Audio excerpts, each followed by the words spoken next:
Amos தீர்க்கதரிசன புஸ்தகம் 7ஆம் அதிகாரம். Let us turn to the prophetical book of Amos, chapter 7, 14-15 வாசிங்க.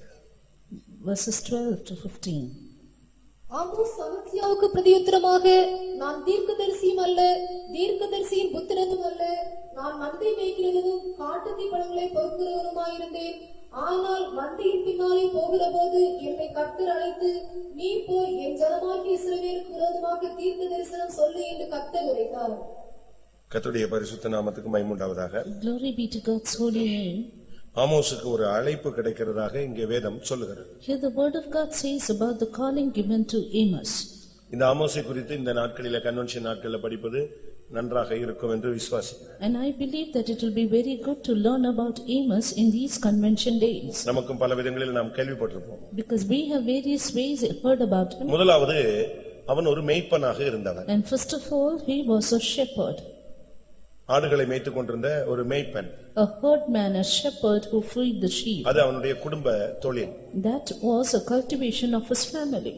ஆனால் இப்பொழுது கர்த்தர் அவனை அந்த இடத்திலிருந்து மாற்றி அவனை அடுத்த வேறு ஊழியத்துக்கு கொண்டு வருகிறார். But now the Lord wanted to separate him from that and bring him to another ministry. இந்த இந்த ஊழியம் மேய்க்கிற ஊழியம் வேலை இல்லாத நேரத்துல அவன் என்ன செய்வான் என்றால் காட்டத்தி பழங்களை பொறுக்க போய் விடுவான். In the time when he did not go after the sheep, he used to gather sycamore fruits. அதுதான் அவனுடைய அடுத்த தொழில். That was his next occupation. இப்ப மூன்றாவது கர்த்தர் அவனை அழைத்து நீ தீர்க்கதரிசியாய் மாறு என்று தீர்க்கதரிசியாக அவனுக்கு மூன்றாவது ஒரு வேலையை கர்த்தர் கொடுக்கிறார். Now thirdly the Lord called him again and gave him a third ministry, which is the ministry of prophesying.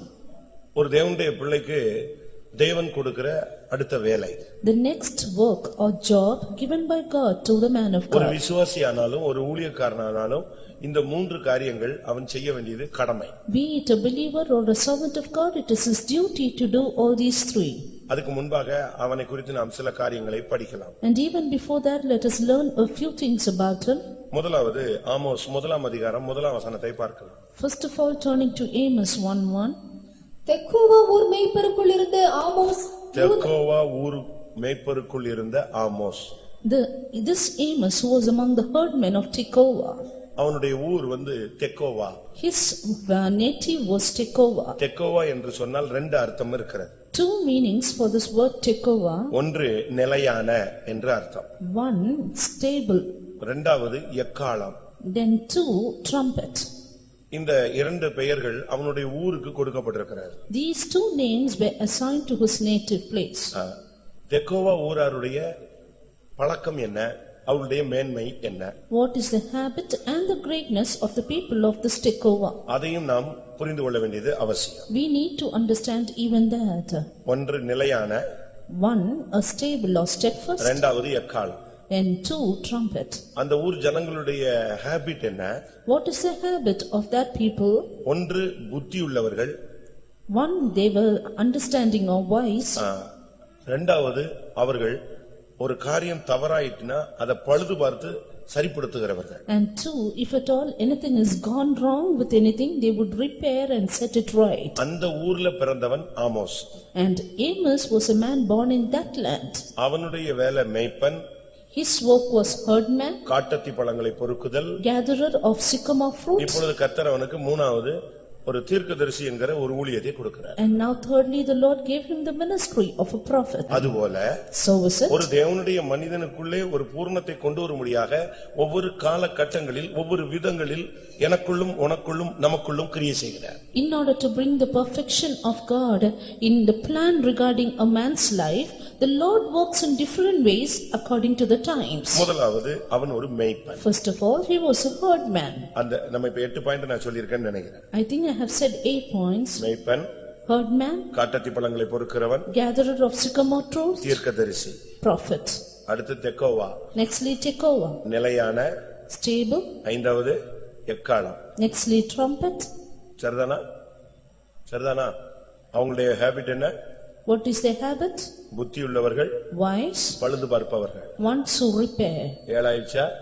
7. எட்டாவது அவனுடைய பெயர் பாரம் சுமப்பவன் சுமை தாங்குகிறான். Eighthly, the meaning of his word, his name is burden bearer. இந்த 8ஐயும் அப்படி சிம்பிளா நம்ம பார்க்கணும். We are going to in a simple way look into all these 8. நான் ரொம்ப எலாபரேட் பண்ணி இப்ப சொல்ல போறது இல்ல. I am not going to elaborate on this. சும்மா லைட்டா டோஸ் மட்டும் தான் கொடுப்பேன். I am going to give a little dose. நீங்க என்ன செஞ்சுக்கணும், எஸ்ஸே எழுதிக்கணும். You have to write on the essay. கர்த்தருடைய பரிசுத்த நாமத்துக்கு மகிமை உண்டாகட்டும். Glory be to God's holy name.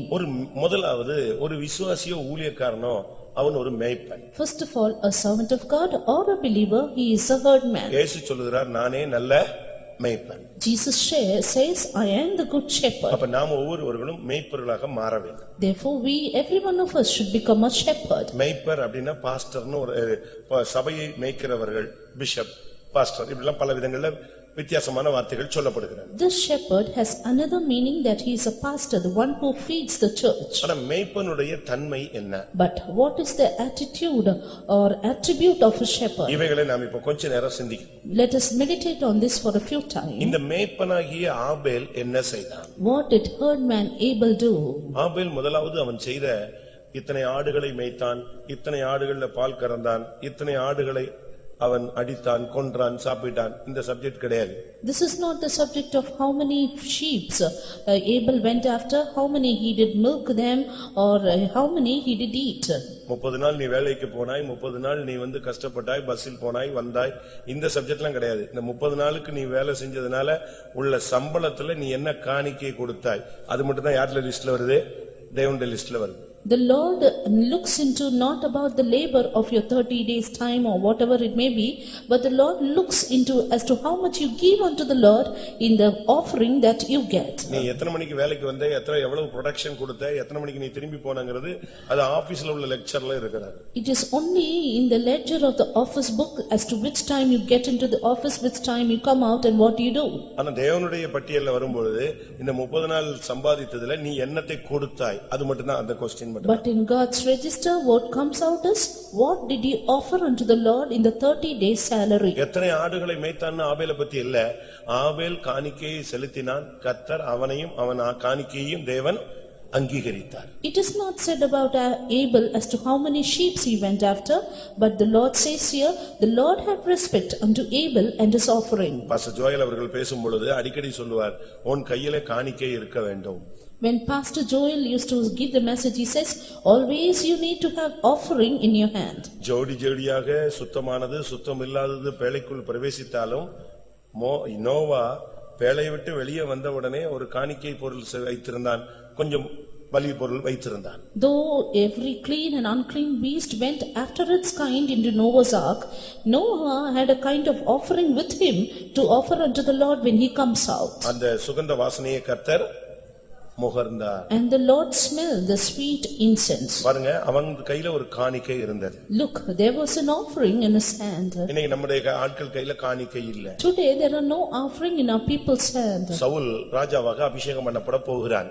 Saul was about to be anointed as king. இப்போ கழுதையை தேடி தேடி இளைச்சு போயிட்டாங்க, களைச்சு போயிட்டாங்க. And now he was tired after going after the ass.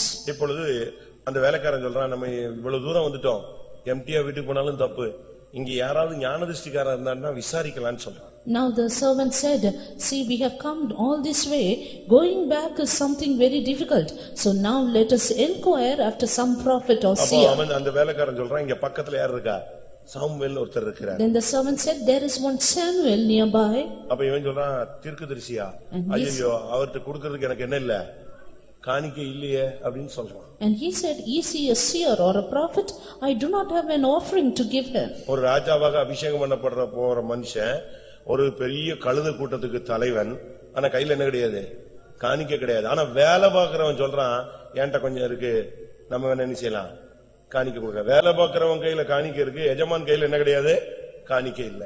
A man who was about to be anointed as a king, a man who went after asses, he did not have the offering, but the servant says, I have a little offering to give. மேய்ப்பன் என்று சொன்னால் உன் கையில ஒரு காணிக்கை இருக்கணும். Shepherd should have an offering in his hand. அவங்க தகுதிக்கு ஏற்ற காணிக்கைன்னு பைபிள்ல இருக்கு. An offering according to their worthiness, says the word of God. ஒரு குழந்தை பிறந்தா, பெரிய பிரபு வீட்டுல பிறந்துட்டுனா அவன் ஒரு காளைய தன்னுடைய பிள்ளை நிமித்தம் பலி செலுத்தலாம். If a child is born in a rich family, then he can offer a bullock for his child. அப்படி ஒரு ஆண் குழந்தை பிறந்து ஒரு ஏழைக்கு பிறந்துருச்சு அப்படின்னா அந்த ஏழை அட்லீஸ்ட் எதற்கு செலுத்தணும்? 2 புறா இல்ல, காட்டு புறா. ரொம்ப லோயஸ்ட்னாலும் பரவாயில்ல, ஆனா 2 காட்டு புறா செலுத்தணும். And if the male child be born in a poor family, he should offer at least 2 turtle doves. அப்படிதான் பைபிள் சொல்லுகிறது. That is what the word of God says. இயேசுவின் தாய் தகப்பனுக்கு சரியான வசதி இல்ல.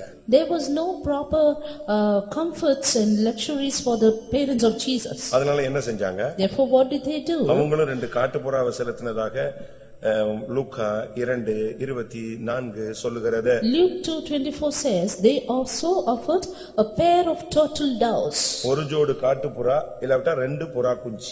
A pair of turtle doves or 2 young pigeons. இதுல எதையாவது ஒன்றை செலுத்த அவர்கள் வந்தார்கள். And they came to offer any one of these. ஆனாலும் அவங்க காணிக்கை செலுத்தணும்ங்கற ஒரு திட்டம் அவர்களுக்கு இருந்தது. But still they had the plan within them that they had to offer. ஒரு குஷ்டரோகி வருகிறான். A leper came. ஒரு இடத்துல ஒருத்த வர்றான், ஒரு இடத்துல 10 பேர் வரான். And at one time 10 came. அந்த ஒரு ஆளை பார்த்து என்ன சொல்றாரு? What did God look at one person and உனக்கு say? சுகமாயிடுச்சு, நீ எங்க போய் என்ன செய்ய? மோசேயின் ஆகமத்தில் சொல்லப்பட்டிருக்கிற காணிக்கைகளை செலுத்து. You go and offer the offerings mentioned by Moses. அந்த பிரமாணத்தின்படி என்ன செலுத்தணுமோ அதை செலுத்துங்கறார். You offer that which is according to the law. அப்ப நீ ஒரு ஆபேலாக இருந்தால், நீ ஒரு மேய்ப்பனாக இருந்தால், உன்னை தேவன் அங்கீகரிக்க உன் கையில ஒரு காணிக்கை இருக்கணும். Therefore if you be an Abel, if you be a shepherd, you need to have an offering that God may have respect upon you. இரண்டாவது மேய்ப்பனுடைய வேலை என்ன? The second work of a shepherd. யோவான் 10ஆம் அதிகாரத்துல John 10. நல்ல மேய்ப்பன் ஆடுகளுக்காக ஜீவனை கொடுப்பான். அதான் மேய்ப்பனுடைய இரண்டாவது ஒரு தெய்வீக தன்மை. The second divine attribute of a shepherd is that he laid down his life for the sheep. நல்ல மேய்ப்பன் ஆடுகளுக்காக ஜீவனை கொடுக்கிறவன். A good shepherd giveth his life for the sheep. கூலிக்காக வருகிறவன் அவைகளை விட்டு ஓடி போகிறான். But he that is an hireling, he runs from away. மூன்றாவதாக, Thirdly, ஒரு நல்ல மேய்ப்பன் என்ன செய்வார்? what does a good shepherd do? தன்னுடைய ஆடுகளுக்கு விரோதமாக எழும்புகிற சிங்கங்களோடு போராடுவார். He will strive against the lions that come against the sheep. ஒரு நாள் தாவீதினுடைய மந்தையில ஒரு ஆட்டுக்குட்டியை சிங்கம் பிடித்து விட்டது. Once the lion caught hold of a kid of the sheep. சிங்கம் பிடிச்சிட்டா என்ன ஆகும்? And what will happen if it is in the lion's mouth? சிங்கத்தினுடைய கேரக்டர் என்னன்னா, பிடிச்சிட்டது என்ன செய்யாது? விடாது. The lion, once it catches, it will never leave. அடுத்த நேரம் அது வாயில இருந்து போய் ஒருத்தனை புடுங்கி எடுத்துட்டு வர்றதுக்கு ஒருத்தனுக்கும் சக்தி கிடையாது. And no one then will have the power to deliver from its mouth. அவ்வளவு ரொம்ப ரஃப்பான ஒரு விலங்கு அது. It is such a rough and tough animal. அப்படினா ஏசாயா 31:4ல சொல்லப்பட்டிருக்கிறது. That is how it is said in Isaiah 31:4. கர்த்தர் என்னோடே சொன்னது, சிங்கமும் பாலசிங்கமும் தங்கள் இரையை பிடித்திருக்கும் போது கர்ச்சித்து தங்களுக்கு விரோதமாய் கூப்பிடுகிற திரளான மேய்ப்பரின் சத்தத்தினாலே கலங்காமலும் அவர்கள் அமளியினாலே பணியாமலும் இருக்கிறது போல. எவ்வளவு கத்தினாலும் என்ன போட்டு கூச்சல் போட்டாலும் அது பிடிச்சது நிச்சயாது விடாது. How much ever people may raise their voice, it will not leave that which is in his hold. அதனால தாவீது என்ன பண்ணா, சத்தம் போட்டுக்கிட்டு நின்னுட்டு வேடிக்கை பார்க்கல. Therefore David was not there raising up the voice and looking at it. அதனுடைய வாயில இருந்து எதை பிடிங்கனா, ஆட்டுக்குட்டியை பிடிங்கிட்டான். He went out and took the lamb from the உடனே mouth. அது இவன் மேல ஜம்ப் பண்ணிடுச்சு. Soon the lion jumped at him. அவன் அதை ஃபேஸ் பண்றதுக்கு ரெடி ஆயிட்டான். And he was ready to face. எந்த ஒரு ஊழியம் செய்யாதோ அதுக்கு ஒரு எதிர்ப்பு இருக்கும். Any ministry we do, we have an opposition for it. எந்த ஒரு பிரதிஷ்டை பண்ணாலும் அதுக்கு ஒரு எதிர்ப்பு இருக்கும். Any consecration it may be, we have a resistance. முன்னேறணும்னு எப்பெல்லாம் நினைக்கிறியோ அப்பெல்லாம் ஒரு எதிர்ப்பு நிக்கும். All the time you think of a progress, you will have a hardship. நீங்க முன்னேறணும்னு எப்ப நினைக்கிறீங்களோ அப்போது எதிர்ப்பை ஃபேஸ் பண்றதுக்கு நீங்க என்ன செய்யணும்? Study ஆகிக்கணும். All the time you want to think of a progress, be steady to face the hardship. போர்க்களத்து முனையில வர்றேன்னா அங்க அடுத்து என்ன இருக்கும்? மரணம் இருக்கும். If you are to stand in the battle front, then you will have a death at the next point. அப்படிதான் நியாயாதிபதிகளே சொல்லி இருக்கு. That is how it is said in செபுலோனும் Judges. நப்தலியும் போர்க்களத்து முனையிலே வந்து நின்றார்கள் அல்ல, போர்க்களத்து முனையிலே மரணத்துக்கு துணிந்து நின்றார்கள். Zebulun and Naphtali, they jeoparded their lives in battle front. நியாயாதிபதிகள் 5:18. Judges 5:18. நீ முன்னால வர்றது பெருசல்ல, முன்னால வந்து நிக்கும்போது மரணம் வரும், அதுக்கு நீ ஃபேஸ் பண்றதுக்கு ரெடியா வரணும். Standing in the front is not great, but you have to be ready to face the death there. செபுலோனும் நப்தலியும் போர்க்களத்து முனையிலே தங்கள் உயிரை எண்ணாமல் மரணத்துக்கு துணிந்து நின்றார்கள். அங்க வந்துட்டு டை கட்டிட்டு அப்படி ஷோ காட்டுறதல்ல. There you அங்க வந்து நின்னா என்ன நடக்கும்? என்ன நிக்குது அடுத்து? மரணம் நிக்கும். அதையும் நீ ஃபேஸ் பண்றதுக்கு ரெடியா தான் இந்த மார்க்கத்துல பைபிளை தூக்கிட்டு வரணும். There you cannot be tipped up and show yourself to others, but you have to be ready to face death. அப்படிதான் பைபிள் சொல்லுது. That's how word of God says. இதுல வந்து நின்னுட்ட பிறகு உனக்கு மரணம் வரும். After standing here, you will have death. அதுக்கு நீ வந்து நின்னாதான் ஜெயிக்கணும் முடியும். Only if you stand there, you can prevail. இதுக்குள்ள வந்துட்ட பிறகு நீங்க வந்து பயப்படக்கூடாது. After coming here, you should not be afraid. இயேசு இந்த திட்டத்துக்கு தேவனுடைய திட்டத்துக்கு இறங்கி வந்த பொழுது அவருக்கு என்ன வந்தது? மரணம் வந்தது. மரணத்தை சந்தித்தார். When Jesus came down for the plan of God, he had to face death. அதுதான் முக்கியம். That is important. இங்கே தாவீது சிங்கம் வாயிலிருந்து புடுங்கினா அது எங்க வரும்? அது அடுத்து எங்க தான் பாயும்? தான் மேலதான் பாயும்னு அவனுக்கு தெரியும். Here David well knew that the lion will try to attack him when he catches the lamb out of its mouth. எப்படி அவனுக்கு அந்த boldness கிடைச்சது? But how did he have the boldness? ஆண்டவர் தன்னோடு இருக்கிறார். The Lord is with him. ஆண்டவர் இந்த சிங்கத்தை கிழிப்பார் அப்படிங்கிற நிச்சயம் இருந்துச்சு. He had the surety that the Lord will tear the lion. அதனால தான் சவுல்ட்ட சொல்லும்போது சொல்றான், நான் சிங்கத்தையும் கிழிச்சிருக்கிறேன், அதில் ஒன்றை போல சிங்கத்தையும் கொண்டிருக்கிறேன், நான் கரடியும் கொண்டிருக்கிறேன், அதில் ஒன்றை போல யார் இருப்பா? இந்த கோலியாத்தும் இருப்பான். Therefore he says to Saul, I have torn a lion and a bear, and Goliath will be one of these. இதுதான் அந்த மேய்ப்பனுடைய திட்டம். This is the attribute of a shepherd. இன்னைக்கு நமக்கு எப்படி இருக்கிறோம்? Today how are we? மேய்ப்பன் சொன்னா ஒரு சபையில பிரசங்கம் பண்ணிட்டு போறது அல்ல. It's not just giving a message in the church. அந்த சபையில வர நன்மை தீமை எல்லாம் அவன் நிக்கணும். They have to stand for the good and evil of the church. ஒரு விசுவாசி மேய்ப்பன் சொன்னா அந்த குடும்பத்துல உள்ள நன்மை தீமை எல்லாம் பார்க்கணும். எனக்கு தெரியாது, நீதானே பாத்துக்கோ அப்படின்னு மனைவி தலையில கட்டுறதோ, புருஷன் தலையில கட்டி விடுறதோ, பிள்ளைகள் தலையில கட்டி விடுறதோ அல்ல. If a believer is a shepherd, he has to stand for his family, not that he puts all of it upon others. அடுத்ததாக இந்த மேய்ப்பனுக்கு தான் கர்த்தர் தரிசனம் கொடுக்கிறார். Nextly, the Lord gives vision to the shepherd. நீங்க அந்த பைபிள்ல நீங்க ரெண்டு இடத்துல பார்க்கலாம். பழைய ஏற்பாட்டிலையும் பார்க்கலாம், புதிய ஏற்பாட்டிலையும் பார்க்கலாம். You can see this in Old Testament and New Testament. லூக்கா எழுதின சுவிசேஷத்துல நாம் பார்க்கும் பொழுது, Coming to Luke the Gospel, 2ஆம் அதிகாரம் chapter 2 8 and verse 8. அப்பொழுது அந்த நாட்டிலே மேய்ப்பர்கள் வயல்வெளியில் தங்கி ராத்திரியிலே தங்கள் மந்தையை காத்துக் கொண்டிருந்தார்கள். அவ்வேளையில் கர்த்தருடைய தூதன் அவர்களிடத்தில் வந்து நின்றான். பாருங்க, அங்கதான் அந்த தூதன் வந்து இறங்குறான். 13 verse 13.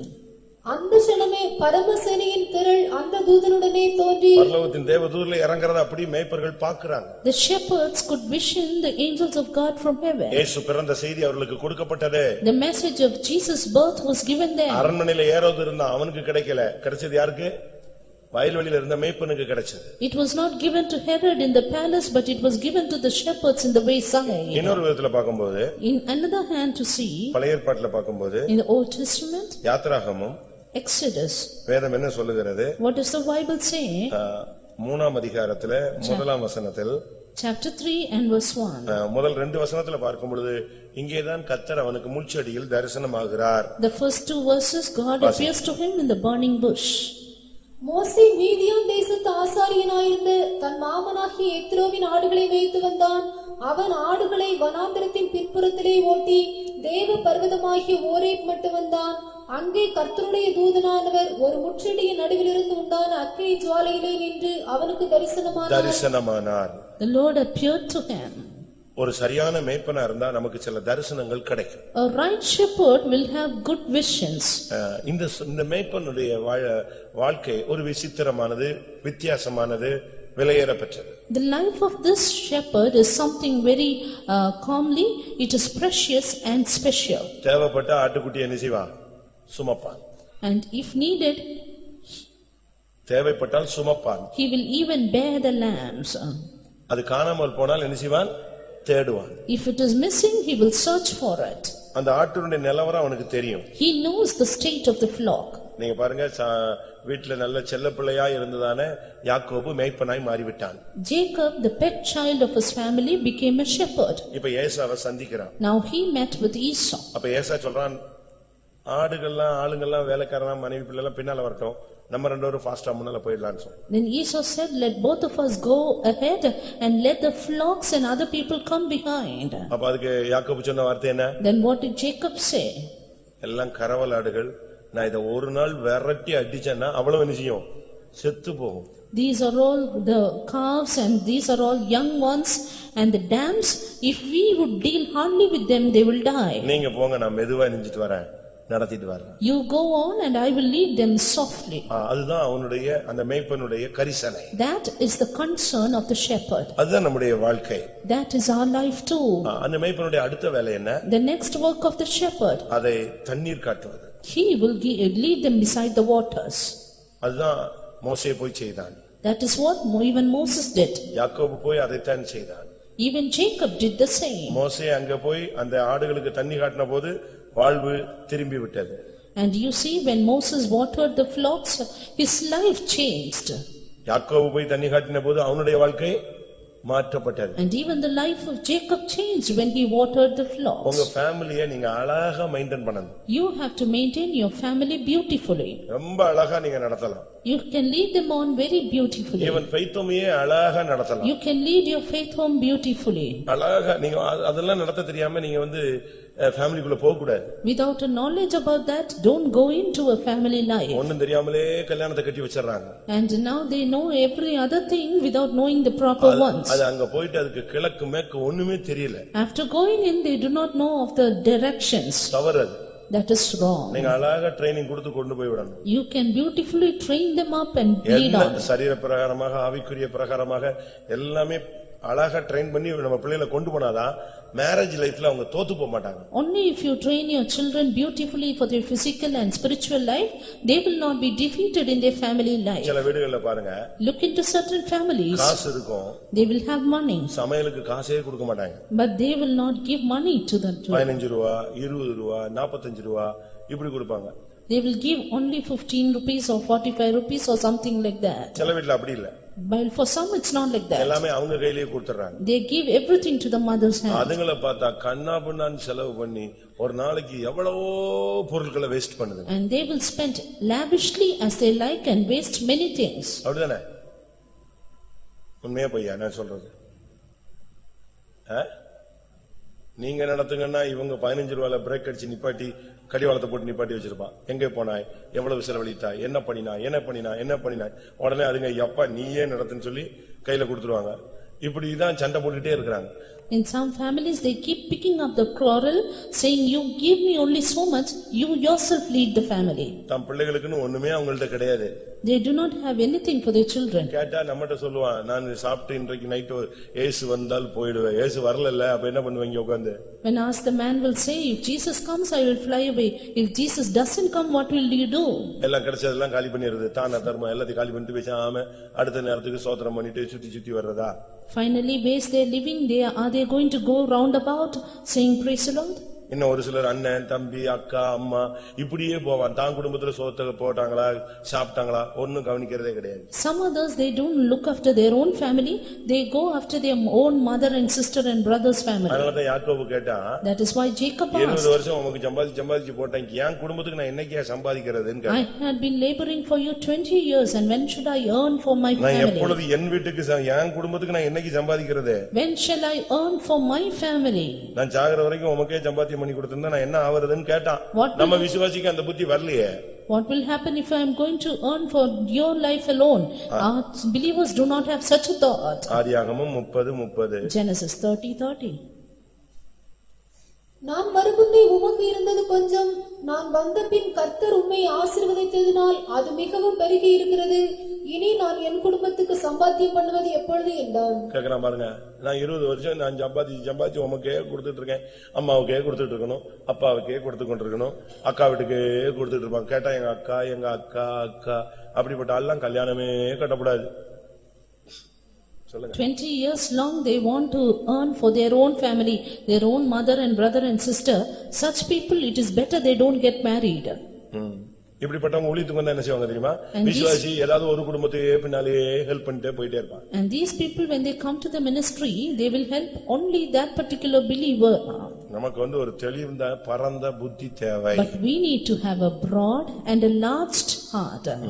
அடுத்ததாக Nextly, அவன் ஒரு காட்டத்தி பழங்களை பொறுக்கிறவன். he was a gatherer of sycamore fruits. இது ஒண்ணும் பெரிய டிகிரி கோர்ஸ் கிடையாது. This is not a degree course. இது பிஜியும் கிடையாது, பெரிய டாப்ல உள்ள போஸ்டிங் கிடையாது. This is not some top posting or PG course. நம்ம இதுக்குள்ள வந்துட்ட பிறகு நம்ம படிப்பு, நம்முடைய ஸ்தானம், நம்முடைய ஜாதி, நம்முடைய குடும்பம் இதையே சப்ஜெக்டே டச் பண்ணக்கூடாது. After coming into this church, we should not touch the subject of our caste, our family and our way or culture. இதுல வந்துட்ட பிறகு நீ ஒரு அடிமையாக, அது காட்டத்தி பழம் பொறுக்கிறதுனா ஒரு தாழ்ந்த தொழில். Gathering of sycamore fruit is some low or inferior occupation. பாருங்க, சிலர்லாம் ரொம்ப ஏழ்மையான வேலை செய்வாங்க. Some people do mean works. இது எதை காண்பிக்கிறது? What does this show? ஒருவேளை நான் தாழ்ந்த தொழில் பண்றவங்கள தப்புன்னு நான் சொல்றதுக்கு பிரசங்கம் பண்றேன்னு நினைச்சிட கூடாது. Don't think I am quoting after those people who are doing இந்த மார்க்கத்துல வந்துட்ட பிறகு என்ன வேலையும் நீ செய்யறதுக்கு ரெடியா இருக்கணும். But after coming into this truth, you should be ready to do any kind of work. ஒரு சில வீடுகள்லாம் வேலைக்கே போக மாட்டாங்க. Some people don't go for work. கேட்டா படிச்சதுக்கு என்ன கிடைக்கலையா? பாத்துக்கீங்களா? படிச்சதுக்கு வேலை கிடைக்கல, படிச்சதுக்கு வேலை கிடைக்கல, படிச்சதுக்கு சாகர வரைக்கும் வேலை கிடைக்கல, என்ன பண்ணுவ? When asked, they say, I don't get a job after my studies or education. If you are not going to get a job all through your life, what will you do? கிடைச்ச வேலையை பார்த்து develop பண்ணு. Just to get down into the job you get and develop your life. தேவன் அந்த உனக்கு கனம் பண்ணுவார். Then the Lord will honor you. கர்த்தர் உன்னை ஆசீர்வதிப்பார். The Lord will bless you. தாழ்ந்த தொழில் செய்யறது ஒண்ணும் தப்பு கிடையாது. It's not wrong to do an inferior job. அப்படிதானே? அப்படிதானே? மீன் வித்த காசு என்ன செய்யும்? மீன் வித்துட்டா அது சம்பாத்தியம் மொத்தமா நாசம் நாரியா போயிடும். அப்படிலாம் நீங்க யோசிக்க கூடாது. கர்த்தருடைய வீட்டுல கூட நீங்க எவ்வளவு தாழ்மையான வேலை இருக்கோ அதை செஞ்சு பழகணும். Even after coming to the house of God, try to do the works which are mean and inferior. Pastor KC Varghese அடையார்ல இருக்கும்போது, when Pastor Casey Verghese was in Adayar, Adyar விசுவாசிகள் கன்வென்ஷன்ல பாத்திரம் தான் கழுவணும். Adayar believers should only do vessel washing. அந்த பாய் போடுறேன், அங்க போய் ரிசெப்ஷன் போய் இந்த அப்படியே ஒயிட் அண்ட் ஒயிட்ல சுத்துற வேலையா இருக்க கூடாதுன்றார். He would say these believers should not go in white and white roaming about here and there. அதுபோல பாஸ்டர் லூக்கா கெல்லிஸ்ல இருக்கும்போது பாத்தீங்கன்னா அவ்வளவு வெறும் பந்தி பரிமாறணும் உடனே எதை கழுவணும்? பிளேட் கழுவணும். And even when Pastor Luke was in Kellis, he used to say people there should serve and then wash the vessels. தாழ்ந்த தொழில் செய்யறதுல ஒண்ணும் தப்பு இல்ல. அவன் ஓபனா சொல்றான், நான் ஒரு மேய்ப்பன், நான் இதைத்தான் பொறுக்கிட்டு இருந்தேன். நீ வெட்டி எடுக்கப்பட்ட கண்மலையும் தோண்டி எடுக்கப்பட்ட துறவையும் என்ன செய்யக்கூடாது? மறக்க கூடாது. You should not forget the rock from whence we are hewn and the hole of the pit from whence we are taken. நம்ம எல்லாருமே கர்த்தருடைய வீட்ல இறங்கி வரணும். All of us should come down to work in the house of God. இயேசு அடிமையின் ரூபம் எடுத்தார். Jesus took the form of a servant. அவர் தன் பெற்றோர்களுக்கு கீழ்ப்படிந்திருந்தார்னு இருக்கு. 18 வருஷம் அவர் கீழ்ப்படிந்திருந்தார்னா என்ன அர்த்தம்? It is said he obeyed his parents for 12 years. What does it mean? சொல்லுங்க. 12 வருஷம் 12 வயசுல அவரை கூட்டி போயிட்டாங்க. 30 வயசுல அவர் வெளியே வர்றாரு திரும்ப மினிஸ்ட்ரிக்கு. அந்த 18 வருஷம் அவர் என்ன நடந்துச்சு? ஒரே வார்த்தையில சொல்லியிருக்கு, பெற்றோருக்கு கீழ்ப்படிந்த. பெற்றோருக்கு என்ன கீழ்ப்படியணும்? பெற்றோருக்கு என்ன வேலை? தச்சு தொழிலே. At 12 he took away from his house until 30 he was there and he was doing the work of a carpenter. அண்ட சராசரங்களுக்கு அவர் சிற்பியாக இருந்தார். இப்போ அவர் யாரா இருந்தாரு? தச்சனாயின் தாழ்மையில இருந்தார். He was a sculptor for the whole universe, but now he came down to become a carpenter. அவங்க ஊர்க்காரங்க பேசும்போது எப்படி பேசுறாங்க? When his people spoke, what did he say? தச்சனுடைய மகன் அல்லவா? Is he not a carpenter's son? ஒரு ஊர்ல ஒரு கடையை பார்த்தேன். I saw a shop in a land. அது பர்னிச்சர் கடை. It was a furniture shop. கடை பேர் தெரியுமா? தச்சன் மகன் பர்னிச்சர் அப்படின்னு போட்டு. The furniture of carpenter's son. அப்படி யாரு அவரு? அந்த கடையோட பேரே பாத்தீங்கன்னா தச்சன் மகன் பர்னிச்சர் அப்படின்னு இருக்கும். அப்ப இயேசு கிறிஸ்துவினுடைய பர்னிச்சர்னு அர்த்தம். Carpenter's son furniture, which means to say the furniture of Jesus. நீங்க என்ன பண்றீங்க? What will you do? தாழ்மையின் வேலை செய்ய முடியுமா? Will you be able to do the inferior jobs? நம்ம வந்தாலே ஃபேன் ஓடுற இடம் பார்த்து, அழுக்காகாத ஒரு பாய் பார்த்து, இப்படிதான் நம்ம என்ன செய்யறோம்? சிட்டிங் அரேஞ்ச்மெண்ட்லயே வர்றோம். Even when we come to the faith home, we look after the sitting arrangements. We should have good fan facility, good mat to sit upon. அபிஷேகம் இறங்கினா கூட சட்டை அழுக்காயிடும், பேண்ட் அழுக்காயிடும், அபிஷேகத்துல நிரம்பாமே தம் பிடிச்சி இழுத்து எரிச்சு போயிடுறான். We even deny infilling that there may not be creases in our dresses. தயவு செய்து இப்படிப்பட்ட தவறுகளை செய்யக்கூடாது. Please don't commit such mistakes. தாழ்மையின் வேலையை செய்யணும். You should have a good infilling. இறங்கி வரணும். You should come down. குப்பை பொறுக்கிற வேலை அது ஒண்ணு பெரிய மோசமான வேலையா? Taking the waste and the dung, is it a worse job? நம்ம வீட்ல என்ன செய்றோம்? அதான் ப்ராப்ளம். நம்ம வீட்ல பெருக்கிறதுக்கு ஒரு ஆளு, மாப் போடுறதுக்கு ஒரு ஆளு, அடுத்து துணி துவைக்கிறதுக்கு ஒரு ஆளு, இப்படி பழக்கி கல்யாணத்தை கொண்டு விட்டு அங்க விட்டா, அங்க அப்படி ஆளு இல்லைன்னு உடனே எங்கள் அம்மா வீட்டில் நாங்கள் எப்படி இருந்தோம்மா, உங்க அம்மா வீட பேசினா எங்க போயிடு அம்மா வீட்டுக்கே போமா. In their houses, they have definite people to do different jobs. Therefore, they don't do any work. Finally, when they get into a family, they say about their mother's house and get back to their house. எங்க பேட்ச்ல ஒரு சகோதரன் ஊழியத்துல இருந்தார். There was a brother in the ministry in our batch. அப்ப எங்க பேட்ச்ல கொஞ்சம் tough. And it was quite. work வந்து ரொம்ப டஃப்பா இருந்துச்சு. The labor that time was quite tough. 4 to 5 pricing. 4 to 5 pricing. 4 to 5 pricing. Pricing முடிஞ்ச உடனே lorry கிளம்பிடும். Soon after the praising we used to start. ஒரு plain coffee கொடுப்பாங்க. And they would give us a plain coffee. அது பிறகு வண்டி புறப்பட்டு போயிடும். After that we will start with our jobs. ஏறிட்டு போனா 7 மணிக்கு வருவோம். And then we'll come back at 7. 7 மணிக்கு வந்தா ஒரு பால் காபி கிடைக்கும். Then we will get a coffee with milk. அதுக்கு பிறகு போன பிறகு And after that again 9 மணிக்கு வந்தா கஞ்சி தோசை ஏதாவது கிடைக்கும். we will come back at 9. We will get a porridge or dosai. அடுத்து 11 மணிக்கு வருவோம். And again we'll come back at 11. இந்த கஞ்சி தண்ணில வெங்காயமும் மிளகாயும் போட்டு ஒரு வெட்டி போட்டு அது ஒரு ஜூஸ் மாதிரி கொடுப்பாங்க. They will put onion and pepper in that porridge water and finally give it as a juice. கொஞ்சம் கிரேப்ஸும் கொடுப்பாங்க. And little grapes also. அதுக்கு பிறகு போயிட்டு வந்தா 1 மணிக்கு சாப்பாடு. After that we will return at 1 for our lunch. அது 2 மணி ஆயிடும் லஞ்ச் கிஞ்சி முடிக்கிறதுக்கு. Finishing the lunch it will be 2. திருப்ப 2 மணிக்கு போனா 4:30க்கு வந்தா காபி ஏதாவது கிழங்கு என்னத்தையும் அவிச்சு கொடுப்பாங்க. Again 2 we will go and 4:30 we return. We will have the coffee and snacks. திருப்பி போயிட்டு வந்தா ஒரு 10 மணிக்கு வரலாம். Again we will return at 10 in the night. வந்து சாப்பிட்டு we will eat. அதுக்கு பிறகு நீ குளிச்சுக்கணும் துவைச்சுக்கணும் என்னனாலும் பண்ணிக்கலாம். After that you can take bath, you can wash your clothes. திரும்ப 4 மணிக்கு தூக்கி எழுப்பி விட்டுருவாங்க. Again they will wake us up at 4 in the morning. டைட்டா இருக்கும். We will have a tight time. ரொம்ப டஃப்பா இருக்கும். It will be really tough. அப்பலாம் இரும்புலியூர் வந்து வயல் மாதிரி இருந்துச்சு, வரப்பா இருக்கும். வரப்புல நாங்க அங்க உட்கார்ந்துட்டு இருப்போம். During that time it was only a field in Irumbaliur. எங்க பேட்ச்ல ஒரு ஊழியக்காரன் இருந்தான். And there was a servant of God in our batch. அவனு வருவான். He also used to come. ஒரு நாள் கூட வேலை செய்ய மாட்டான். He will not work any day.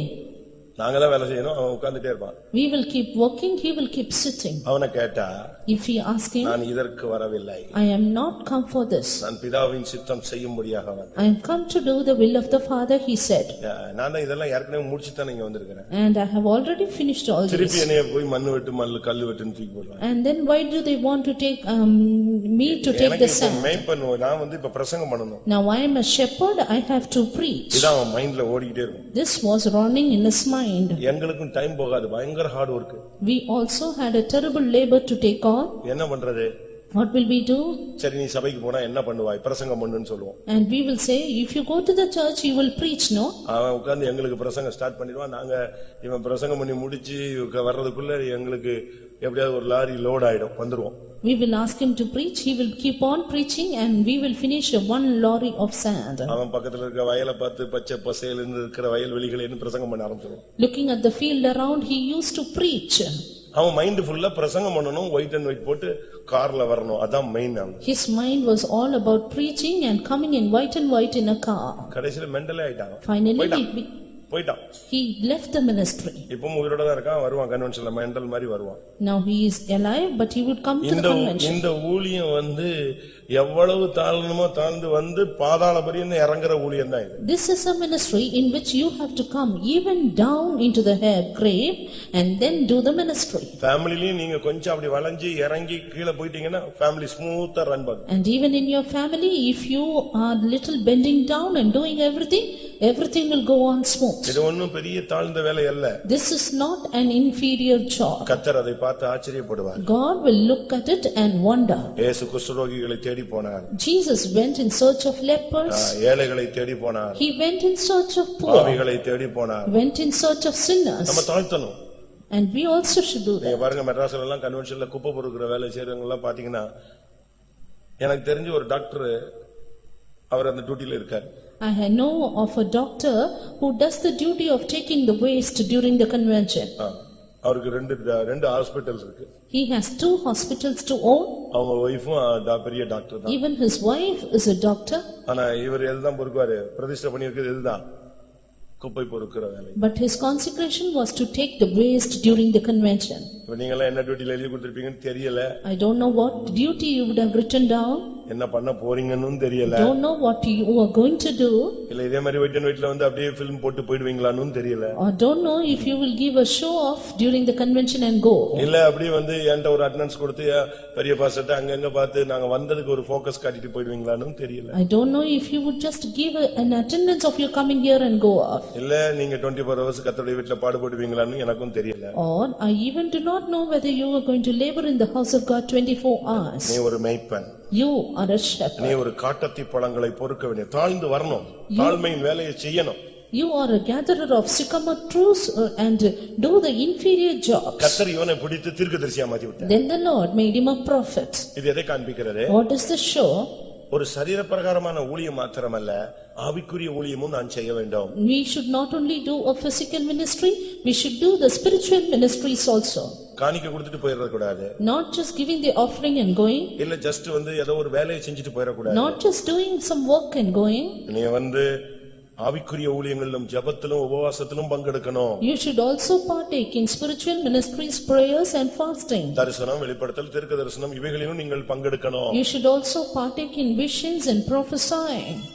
காணிக்கை கொடுக்கிறதுக்கு கர்த்தர் எவ்வளவு பேர் வச்சிருக்கார். And the Lord has kept many people to give the offering. வேலை செய்யிறதுக்கு எவ்வளவு பேர் கர்த்தர் வச்சிருக்கார். And the Lord has kept many other jobs for us to do. வேலை செய்யிறதுக்கு எவ்வளவு பேர் இருக்கார். There are many people to do the work. ஆனா தீர்க்க தரிசனம் சொல்றதுக்கு அபிஷேகம் பெற்ற ஆள் தேவை. But anointed people are essential to prophesy. ஊழியத்துக்கு ஜெபிக்கிறதுக்கு விசுவாசிகள் தேவை, ஊழியர்கள் தேவை. Believers and servants of God are needed to pray for the ministry. நீங்க வேணா பாருங்க 20 மணி நேரம் நம்ம வேலை செய்றோம். ஆனா அரை மணி நேரம் என்ன செய்ய மாட்டோம்? ஜெபிக்க மாட்டோம். We may be able to work for 20 hours but we are unable to pray for half an hour. இப்ப ஆபீஸ்க்கு எல்லாம் போறாங்க 8 hours நின்னே ஆகணும் சில கம்பெனில எல்லாம். And you see even today people go to the office and work for 8 hours. ஆனா நம்ம சபையில வந்து எழும்பி நின்னு ஆங்கில பாடல் பாடுவோம்னா அவனுக்கு நிக்க முடியாது. அதுக்குள்ள ஒரு ரவுண்ட் அடிச்சிட்டு வந்துருவான். But when coming to the church, when during an English song, they used to go on rounds. முழங்கால் போடுவானா முடியாது. They are unable to stand on knees. ஆனா கம்பெனில உங்களுக்கு வந்து சேர் கூட கொடுக்க மாட்டான், ஸ்டூல் கூட கொடுக்க மாட்டான். ஈவன் கம்பெனில நீங்க போனீங்கன்னா சில கம்பெனில ஒரு ஸ்டூல் கூட போட்டு கொடுக்க மாட்டான். In some companies they would not even give him a chair or a stool to sit. நாம் இந்த நாட்களில ஆவிக்குரிய ஊழியத்திலும் பங்கெடுக்கணும். We in these days should partake in spiritual ministries. ஜெபத்துல எல்லாம் கரெக்ட்டா இருக்கணும். We should be correct or punctual in prayers. உபவாசத்துல கரெக்ட்டா இருக்கணும். Punctual in fasting. கர்த்தர் உனக்கு தீர்க்கதரிசன ஊழியம் கொடுத்தாருன்னா தீர்க்கதரிசனம் சொல்லணும். If the Lord has given you the ministry of prophesying, do it. சொல்லாதன்னு சொல்லுவாங்க. And some will say do not say it. தடைகள் வரும். Oppositions may come. வாசிங்க ஆமோஸ் 7ஆம் அதிகாரத்துல Amos 7 12 13 12 and 13. அமத்சியா ஆமோசை நோக்கி, தரிசனம் பார்க்கிறவனே, போ, நீ யூதேயாவுக்கு ஓடிப்போ, அங்கே அப்பம் தின்று அங்கே தீர்க்க தரிசனம் சொல்லு, பெத்தேலிலே இனி தீர்க்க தரிசனம் சொல்லாதே. எப்படி அவனை கூப்பிட்டு சொல்றான், நீ யூதா தேசத்துக்கு ஓடிப்போ. They called him and said, go to land of Judah. பெத்தேல்ல இனிமே நீ என்ன செய்ய கூடாது, தீர்க்கதரிசனம் சொல்லக்கூடாது. Prophesy not anymore at Bethel. ஆனாலும் இவன் சொல்லிக்கிட்டே தான் இருந்தான். But he said, I'll be here. அவனுக்கு நல்ல ஒரு தரிசன கண்கள் இருந்துச்சு. He had a good enlightened eyes of understanding. ஒவ்வொரு டைமும் அவனுக்கு ஒவ்வொரு தரிசனம் கிடைச்சிட்டே இருந்துச்சு. He got a definite vision at every time. அவனுக்கு அது விளங்கலன்னா கர்த்தர் அவன்கிட்ட பேசுவார். If he doesn't understand, the Lord will speak to him. ஆமோஸே நீ என்னத்தை காண்கிறாய்? Amos, what are you seeing? உடனே அவன் சொல்லுவான், நான் கூடைகள்ல பழத்தை பாக்குறேன். Soon he said, I see these fruits in the basket. நல்லா பாத்தியா அது என்னெல்லாம் தெரியுது? Did you see well? What do you see in it? உடனே அதுக்கு விளக்கம் சொல்லுவான். Then he gave the explanation. பழுத்த பழங்கள் உள்ள ஒரு கூடையை பார்க்கிறேன். I see a basket full of ripe ஆண்டவர் fruits. பாருங்க எவ்வளவு தெளிவா அவனுக்கு காண்பிக்கிறார். See how clearly the Lord showed him. உடனே அதுக்கு ஒரு விளக்கம் கொடுக்கிறார். And soon the Lord gave the meaning for it, interpretation. அடுத்து அவனுக்கு தூக்குநூல் பிரமாணத்தின்படி கட்டப்பட்ட ஒரு இதை காண்பிக்கிறார். Then the Lord showed him a thing built according to the law of the plummet. இப்படி ஒவ்வொன்னா அவனுக்கு தரிசனத்துல காண்பிக்கிறார். Likewise the Lord showed him every vision. உன் பிசினஸ் பத்தி உனக்கு ஒரு விஷன் இருக்கணும். You should have a vision about your business. உன் கம்பெனியை பத்தி உனக்கு ஒரு விஷன் A இருக்கணும். vision about your company. உன்னுடைய ஜாபை பத்தி உனக்கு ஒரு விஷன் A இருக்கணும். vision about the job you are doing. இதெல்லாம் இல்லாம நீங்க போய் எங்கயாவது போய் என்னத்தையாவது செஞ்சுக்கிட்டு மாட்டிக்க கூடாது. Without this, don't get caught in any particular matter in your work spot. 1000 friends வந்து உனக்கு அந்த தொழிலுக்கு வா இந்த தொழிலுக்கு வா பார்ட்னர்ஷிப்னு கூப்பிடுவான். தெய்வம் சொல்றாரான்னு உட்கார்ந்து கேட்டு பாரு. There may be 1,000 friends calling you for the partnership, but sit and see whether great God is calling you for that. ஆண்டவர்ட்ட உட்காரு. You just sit at God's ஆண்டவர் feet. உன்கிட்ட பேசுவார். The Lord will speak. சமீபத்துல ஒரு சகோதரிட்ட கர்த்தர் பேசி இருக்கிறார். Recently, God spoke to a sister. அவங்களுக்கு பிள்ளைக்கு ஃபீஸ் கட்டறதுக்கு காசு இல்ல. She did not have the money to pay the fees for a child. ஏதாவது ஒரு நல்ல ஒரு பிசினஸ் கொடுத்தா நான் நல்லா செய்வேனே எனக்கு காசு கிடைக்குமேன்னு சொன்னாங்க. And she said, if you would give me some business, then I would have the money for it. அப்ப ஆண்டவர் சொன்னாரா? Then the Lord said, நாளைக்கு ஒரு லிக்விட் பிசினஸ் உனக்கு தர்றேன்னு சொன்னார். tomorrow I will give you a business of a liquid. அவ்வளவுதான். That's all. ஒண்ணே உங்களுக்கு புரியல. Then she did not அது understand. என்ன liquid business? What is that liquid business? சனிக்கிழமை அதனுடைய அக்ரிமெண்ட்ல நீ கையெழுத்து போடு அப்படினாங்க. And he said, Saturday, sign the agreement for that. இவங்களுக்கு ஒண்ணுமே புரியல. She did not understand anything. என்ன லிக்விட் பிசினஸ் என்ன லிக்விட் பிசினஸ்? அடுத்த நாள் பாத்தீங்கன்னா The next day you see, ஒரு பால் கம்பெனில இருந்து இவங்களை வந்து அப்ரோச் பண்றாங்க. some people came from the milk company. Butter, என்னது, நெய், வெண்ணெய், தயிர், இப்படிப்பட்ட பிசினஸ் நீங்க பண்றீங்களா? நீங்க பண்ணீங்கன்னா சனிக்கிழமை நீங்க அக்ரிமெண்ட் போடுங்கன்னு சொன்னாங்க. Will you do the business of butter, ghee and curd? If you will do it, sign the agreement for that on Saturday. 24 ஹவர்ஸ்ல என்ன வருது? ரிசல்ட் வருது. See, within 24 hours the result came up. இப்படிதான் விசுவாசிகளை ஆவியானவர் நடத்துறாரு. This is how the Lord is leading some believers. நான் ஒரு பிள்ளை ஊழியத்துக்குன்னு ஒப்பு கொடுத்திருந்தா. And one girl, she committed herself for the ministry. நான் அவட்ட போய் சொன்னேன், ஊழியத்துக்கு ஒப்பு கொடுத்துட்டியா? I asked her, did you commit yourself? ஆமா ஒப்பு கொடுத்துட்டேன். Yes, I did. அப்ப நீ இந்த வருஷம் வா. Then come out this year. வரமாட்டேன். No. ஏன் ஒப்பு கொடுத்திருக்கங்கற இந்த வருஷம் வரமாட்டேங்கற ஏன்? You have yielded yourself, then why you don't come up? என்கிட்ட சொல்லிருக்காரு 2005ல நீ ஊழியத்துக்கு வா நீ என்கிட்ட பேசு. The Lord has spoken to me, come to the ministry at 2005. எப்படி இருக்கும்? How will நான் it 4ல கேக்குறேன்.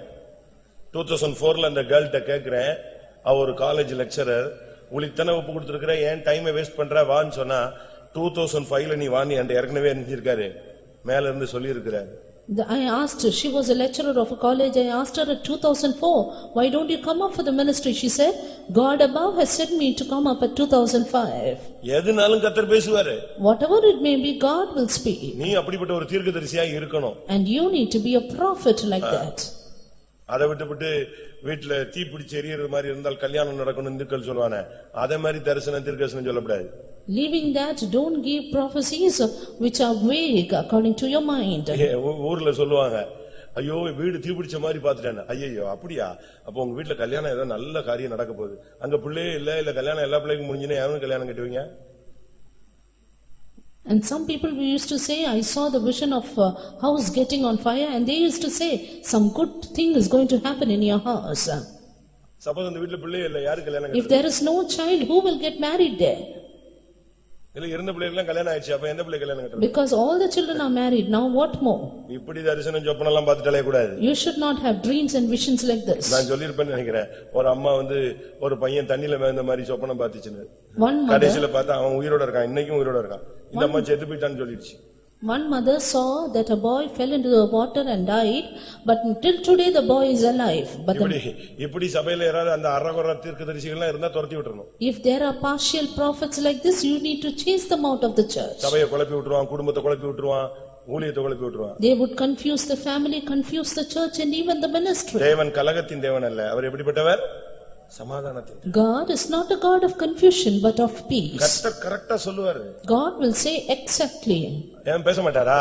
Will he not speak? நான் மறைமுகமாக அல்ல மோசேயோடு எப்படி பேசினேன்? முகமுகமாகவும் பிரத்யட்சமாகவும் பேசினேன்.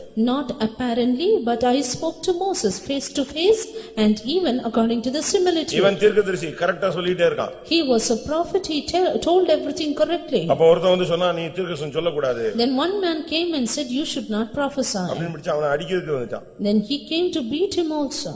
அப்பதான் அவனுக்கு ரொம்ப வருத்தமாயிடுச்சு. It is then he was grieved. அவன் சொன்னா நீ தீர்க்கதரிசனம் சொல்ல கூடாதுன்னு நீ சொன்னீங்கல்ல, ரைட். உன் குடும்பம் என்ன ஆகும், உன் மகன் என்ன ஆவா, உன் புருஷன் உன் பொண்ணு என்ன ஆகும், நீ எப்படி சாவ, வரிசை பட்டன்னு தீர்க்கதரிசனம் அடிச்சிட்டான். And now this man prophesied that you asked me not to drop the word of God.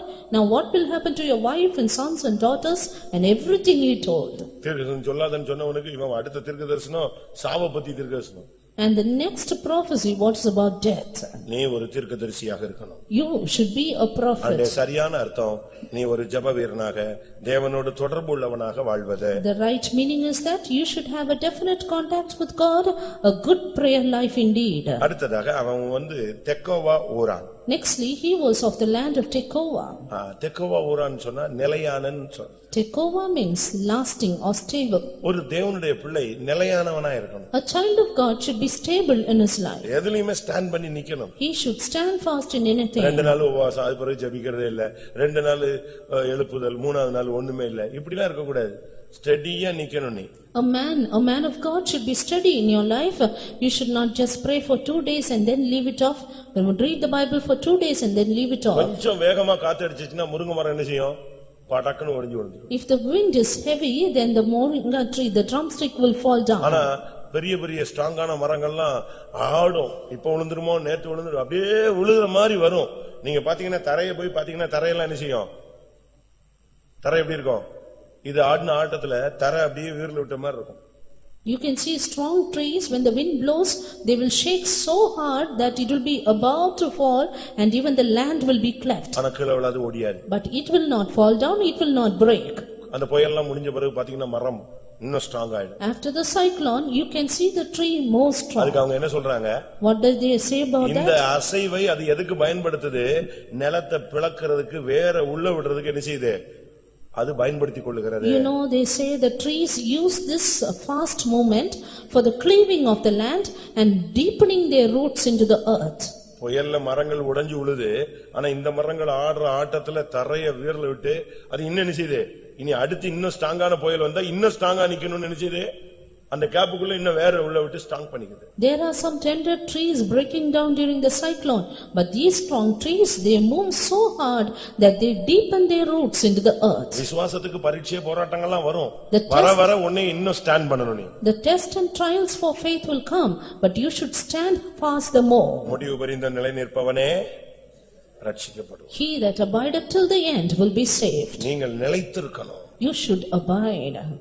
ஒருவன் கிறிஸ்துவின் உபதேசத்தில் நிலைத்திருந்தால் அவன் பிதாவையும் குமாரனையும் உடையவன். If a man abide in the doctrine, he has the Father and the Son. 2 யோவான் 2 John 9ஆம் வசனம் பாருங்க. verse 9. கிறிஸ்துவின் உபதேசத்தில் நிலைத்திராமல் மீறி நடக்கிற எவனும் தேவனை உடையவன் அல்ல.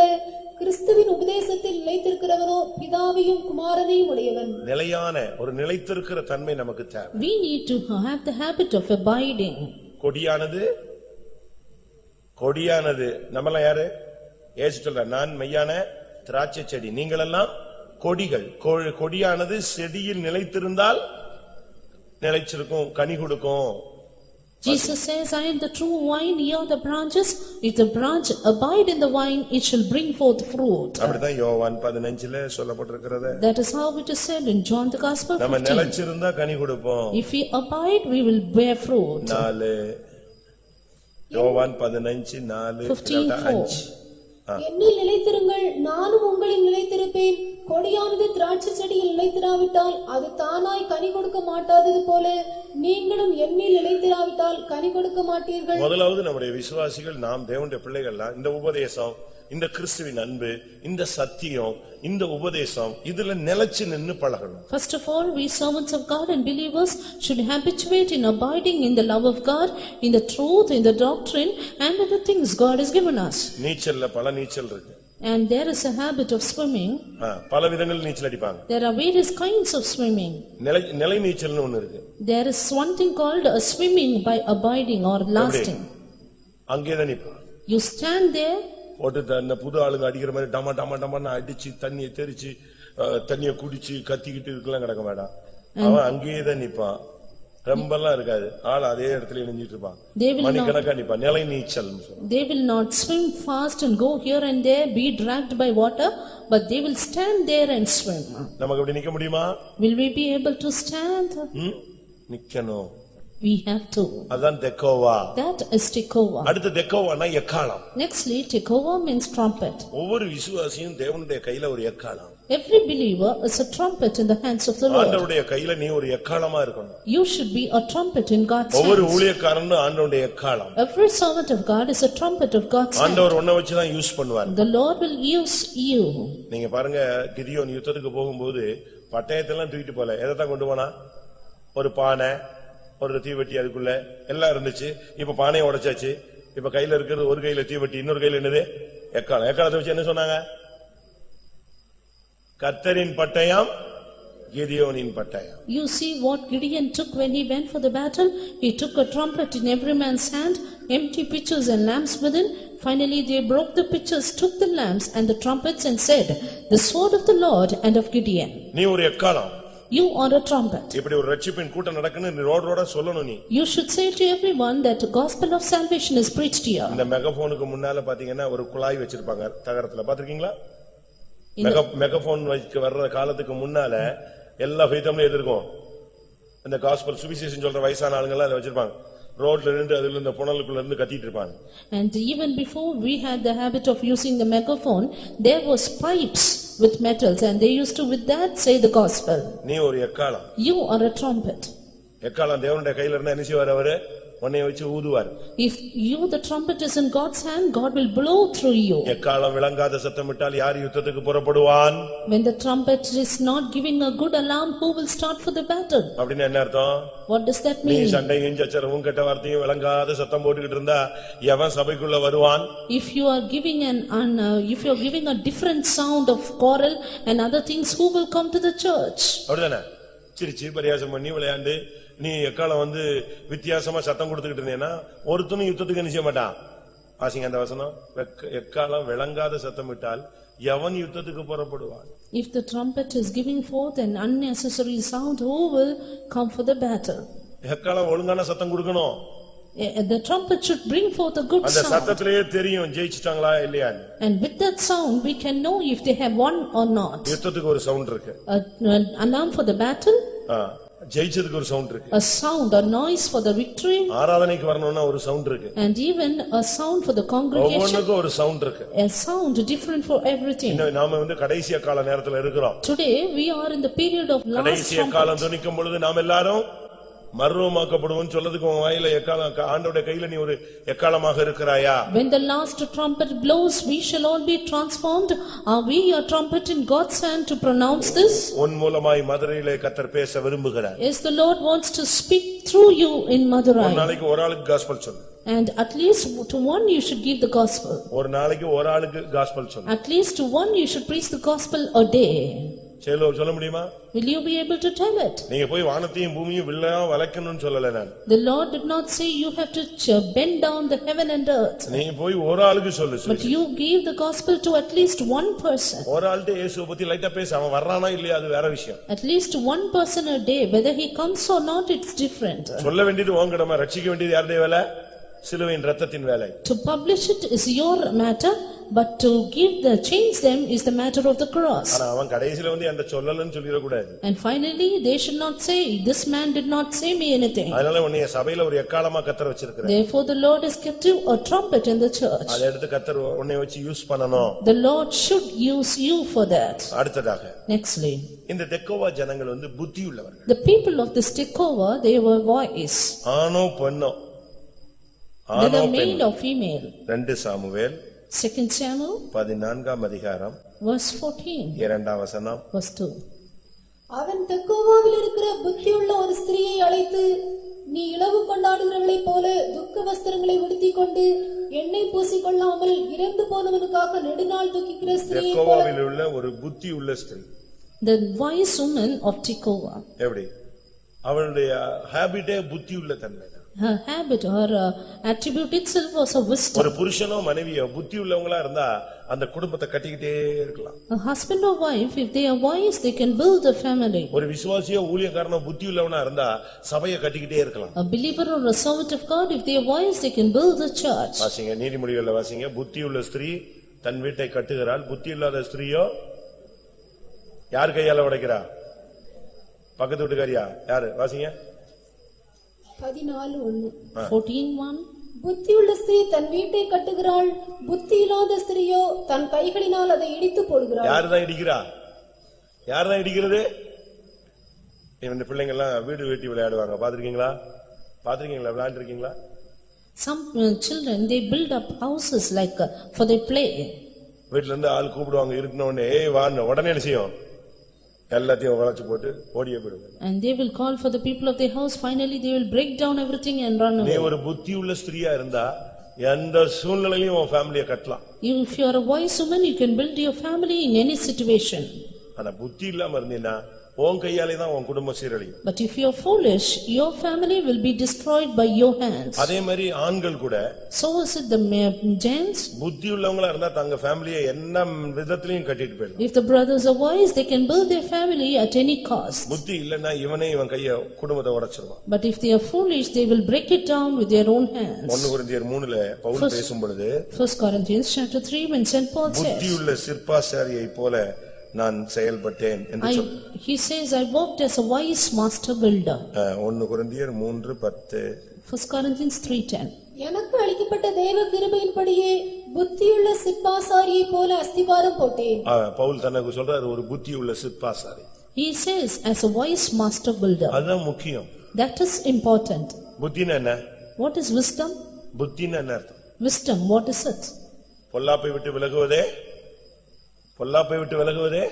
புத்தி. Wisdom is to depart from evil. யோபு Job 29 கடைசியா 29, 28. 28.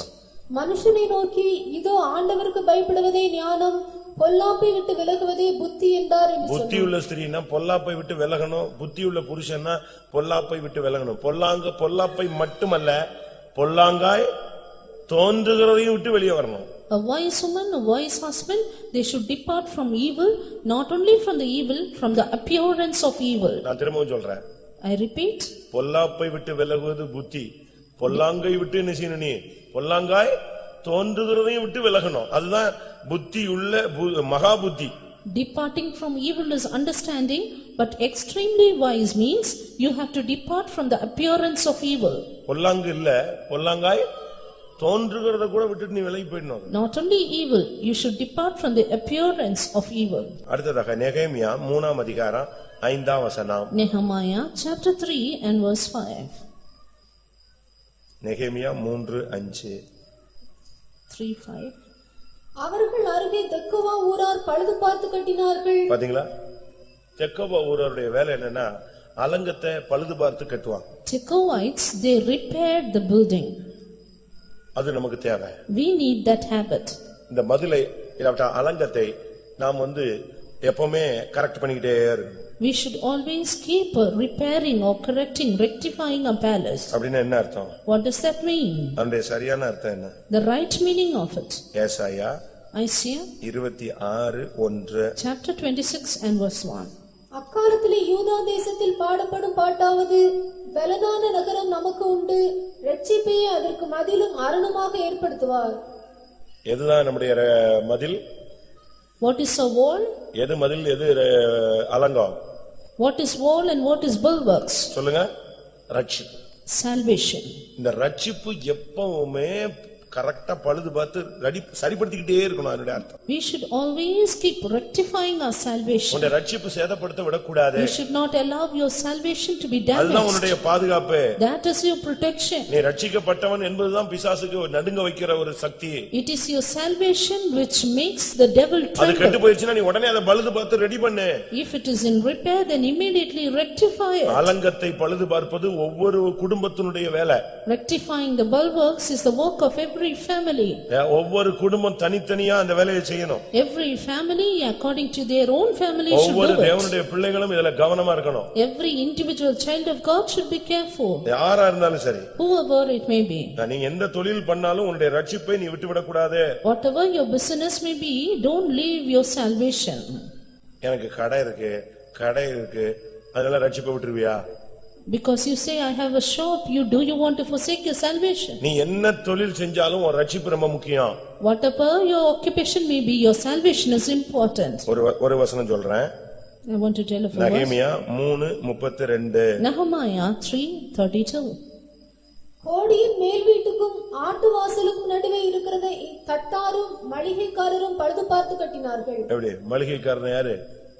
Merchants who are there. பெட்டி கடை ப்ரொவிஷன் ஸ்டோர் பார்ட்டிகள் எல்லாம் எதை கட்டினா அவங்க தொழில் அது. ஆனா ரட்சிப்பை அந்த மதிலை பழுது பார்த்து கட்டினார்கள். And even the merchants, they repaired the gates. ஆவிக்குரிய ஜீவியத்துல வந்துட்ட பிறகு நம்முடைய ரட்சிப்பு ரொம்ப முக்கியம்.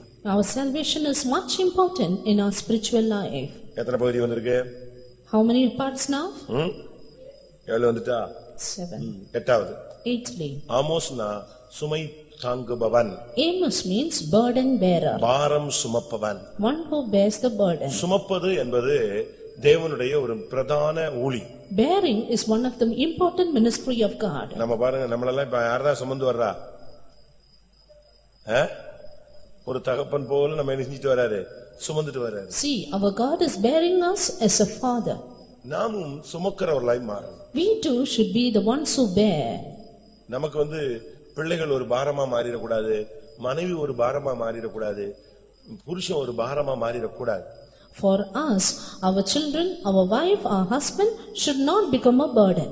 மண்ணுக்கு மரம் பாரம் இல்லை. And it is said, for the earth, tree is not a burden. இவ்வளவு மரம் வச்சா நல்லா தாங்க முடியாது, என்னை விட்டுருங்க அப்படின்னு சொல்லுதே. Will the earth say, so much trees I cannot bear? நமக்கு சுமக்கக்கூடிய ஒரு கிருபை தேவை. We need to have the grace to bear. பாரம் சுமத்தல். Burden bearing. கலாத்தியர் 6:2 Galatians 6:2. ஒருவர் பாரத்தை ஒருவர் சுமந்து இப்படியே கிறிஸ்துவினுடைய பிரமாணத்தை நிறைவேற்றுங்கள். முதலாவது மற்றவங்க பாரங்களை ஒருவர் பாரத்தை ஒருவர் சுமப்பது. Bear ye one another's burden. பாரங்களை சுமப்பது என்பது கிறிஸ்துவின் பிரமாணம் என்று அந்த இடத்துல சொல்லப்பட்டிருக்கு. It is said here, bearing others' burden is the law of Christ. ஒருவர் பாரத்தை ஒருவர் சுமந்து கிறிஸ்துவின் பிரமாணத்தை நிறைவேற்று. Bear ye one another's burden and so fulfill the law of Christ. அது தேவனுடைய திட்டம். That is the plan of God. அதுதான் கிறிஸ்துவின் பிரமாணம். That is the law of Christ. நம்ம மத்தவங்க பாரத்தை நம்ம பாரமே சுமக்கிறதுக்கே நமக்கு முடியலன்னு சொல்றோமா? And are we saying, are we not able to bear the burden of others? மற்றவங்க பாரத்தை நாம் சுமப்பது ஒரு ஊழியம். Bearing the burden of others is a ministry. ஒவ்வொரு தேவனுடைய பிள்ளைகளும் இதை சுமக்கணும். Every child of God should bear. இரண்டாவது. Secondly. ரொம்ப பாயிண்ட் இருக்கு, நான் ஷார்ட்டா முடிக்கிறேன். ஏசாயா 53:4. Isaiah 53:4. ஏசாயா 53:4. மெய்யாகவே அவர் நம்முடைய பாடுகளை ஏற்றுக்கொண்டு நம்முடைய துக்கங்களை சுமந்தார். துக்கங்களை சுமப்பது. Carrying our sorrows. ஒருத்த வேதனையில இருக்கானா, நீங்க போய் சும்மா ஜஸ்ட் அவன்கிட்ட ஷேர் பண்ணா அவன் சொல்லுவான், இப்ப என் பாரத்தை நெஞ்சிட்டேன், இறக்கிட்டேன். If a person is sorrowful and you go and speak to him, he will say, now I have let down my burden. அவன் அடக்கி வச்சு அப்படியே நொந்துருவான். Till then he was just compressing it and he was pain. கொஞ்ச நேரம் பேசி பாருங்க, அவன் துக்கத்தெல்லாம் கொட்டிடுவான். When he speaks for some time, he will pour out your burden. அந்த burden அவனை விட்டு போயிடும். And his burden leaves him. நம்ம அப்படி செய்றோமா? Are we doing that? சாவு வீட்டுக்கு போவீங்களா? Do you go to the death house? இன்னைக்கு போக முடியல, நாளைக்கு போவீங்களா? Will you go there today and tomorrow? செத்துட்டாரா? அப்படியா? அன்னைக்கே சாவார் நினைச்சேன். சரி அவந்து போயிடக்கூடாது. Has he passed away? Already he was about to die. துக்கப்படுகிறவனே நீங்களும் என்ன செய்யுங்கள்? துக்கப்படுங்கள். And you have to be grieved with those who are grieved. அதுதான் தேவனுடைய திட்டம். That is the plan of God. நம்முடைய துக்கங்களை அவர் சுமந்தார். He carried our sorrows. நீ போய் ஒண்ணும் சாதிச்சிர போறதில்ல, சும்மா அவன்கிட்ட ஷேர் பண்ணா போதும். அவனுக்கு ஒரு நம்ம இவ்வளவு வேதனையில இருக்கும்போது அவங்க வந்து நம்மள நினைச்சாங்க பார்த்துட்டு போறாங்க. You are not going to achieve something great. It's enough you share his burden or his காவலில் இருந்தேன், நீங்கள் வந்து என்னை என்ன செய்யவில்லை, விசாரிக்கவில்லை. I was in prison and ye did not visit me. எப்போ ஆண்டவரே நீர் காவலில் இருந்து நாங்கள் இந்த சிறியனில் ஒருவனை நீங்க விசாரிக்காது என்னையே விசாரிக்க. Lord, when was thou in prison and we did not visit you? Visiting this little one is that. மூன்றாவது. Thirdly. ரொம்ப பாயிண்ட் இருக்கு, நான் ஷார்ட் பண்றேன். I'm saying it in short. லூக்கா 14:27 சிலுவை சுமத்தல். Luke 14:27 bearing the cross. தன் சிலுவையை சுமந்து கொண்டு எனக்கு பின் செல்லாதவன் எனக்கு சீசனாய் இருக்க மாட்டான். சிலுவைன்னு சொன்னா என்ன? Cross, what is it? இப்ப நம்ம வந்து கழுத்துல போடுற சிலுவை சுமக்கிறதல்ல. அது பணம் இருந்தா 1 பவுன் போட்டுக்கலாம், 2 பவுன் போட்டுக்கலாம், இல்ல கவரிங்ல மாட்டிக்கலாம், இல்ல பித்தளை என்னத்துல ஒண்ணு மாட்டிக்கிறீங்க. And it's not bearing the cross on the neck by the chain with whatever carat it may be. Pastor Rajan, Madurai Rajan உங்களுக்கு கேள்விப்பட்டிருப்பீங்க. You would have heard of Pastor Rajan, Madurai Rajan. சென்னையில இருந்து பெரிய famous. He was very famous in Chennai. அவர் ஒரு இடத்துல பிரசங்கம் பண்ணார். He once preached. எவனாவது அவங்க அப்பாவை ஒருத்தன் கத்தியை வச்சு குத்திட்டான்னா அந்த கத்தியில குத்துன கத்திய டாலரா தொங்க போடுவானான்னு கேட்டார். If any man will dagger his father with a knife and finally make $1 with that knife. உங்க அப்பாவை ஒருத்தன் கத்தியை வச்சு குத்திட்டான்னா அது நீங்க அந்த கத்திய மாதிரி ஒரு சின்ன டாலர் செஞ்சு கழுத்த மாட்டீங்களா? எங்க அப்பாவை இதில் தான் குத்தினான்னு இயேசுவை சிலுவையில தொங்க விட்டுருக்கான், அதை தூக்கி நீ கழுத்துல மாட்டிட்டு தொங்க விட்டுட்டு எங்க மீட்பர் இப்படித்தான் தொங்குனாருன்னா அதை தூக்கி பெரிய சாதனைன்னு தொங்க விட்டாலே ஏன்னு கேட்பாரு. And Jesus was nailed to the cross and saying that keeping that cross as on your neck as the chain of this, is it good on your side? அது சாபத்தின் சின்னம். It is only a sign of curse. இயேசு மரிச்சதனால வெற்றியின் சின்னம்னு சொல்லுவீங்க. Because Jesus died, we say it is a sign of victory. நீங்க வந்து இதெல்லாம் இந்த சிலுவையை சுமக்கிறது சொல்லல. But it is not said about bearing that cross. சரி, அப்ப நம்ம எப்படி சிலுவையை சுமக்கிறது? But how to bear the cross? கல்யாணம் கட்டினவங்களுக்கு புருஷன் சிலுவையா இருக்கலாம். For the married ones, their husband may be a cross. Wife may be a cross. உனக்கு பிறந்த 4 பிள்ளை சிலுவையா இருக்கலாம். Your children may be a cross. இத வேண்டாம்னு சொல்லக்கூடாது. And you should not say do not want them. நீதான் ஆசைப்பட்டு கட்டிக்கிட்ட.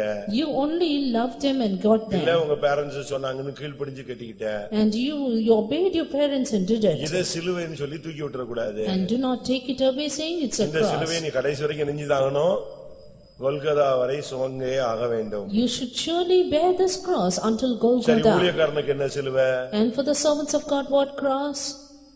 கூட இருக்கிற உடன் ஊழியர்களும் சபையில் இருக்கிற ஜனங்களும். Their co-workers and the people in the church.